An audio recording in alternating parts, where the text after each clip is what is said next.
ആദ്യത്തെ hydrogen train ട്രാക്കിലിറക്കി പുതുചരിത്രം കുറിച്ച് Indian railway.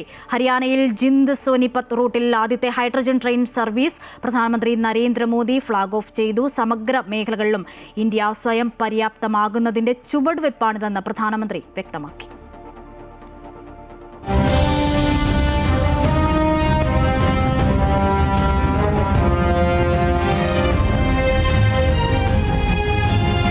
Hydrogen fuel cell സാങ്കേതിക വിദ്യയിൽ രാജ്യത്ത് ആദ്യമായി സർവീസ് നടത്തുന്ന ട്രെയിൻ ഹരിയാനയിലെ ജിന്ദ് റെയിൽവേ സ്റ്റേഷനിൽ പ്രധാനമന്ത്രി നരേന്ദ്രമോദി ഫ്ളാഗ് ഓഫ് ചെയ്തു.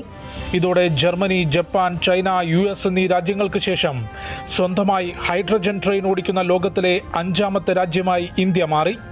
രാജ്യത്തിന്റെ ധീരമായ തീരുമാനമാണ് ഹൈഡ്രജൻ ട്രെയിൻ സാങ്കേതിക വിദ്യ പൂർണ്ണമായും കൈവശമുള്ള രാജ്യങ്ങളുടെ പട്ടികയിൽ ഇന്ത്യയും ഇടം പിടിക്കാൻ കാരണമെന്ന് റെയിൽവേ മന്ത്രി അശ്വിനി വൈഷ്ണവ് പറഞ്ഞു.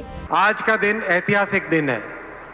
एक ऐसी टेक्नोलॉजिकल उपलब्धि भारत ने आज हासिल की है जो इसीलिए संभव हो पाई क्योंकि भारत के नेतृत्व ने एक ऐसा बड़ा संकल्प लिया कि हाइड्रोजन की पूरी टेक्नोलॉजी देश में विकसित करेंगे.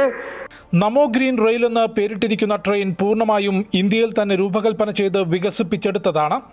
89 കിലോമീറ്റർ ദൈർഘ്യമുള്ള ജിന്ദ് സോനിപത്ത് റൂട്ടിലെ ആദ്യ സർവീസിൽ ജിന്ദിലെ സ്കൂൾ വിദ്യാർത്ഥികളും യാത്ര ചെയ്തു.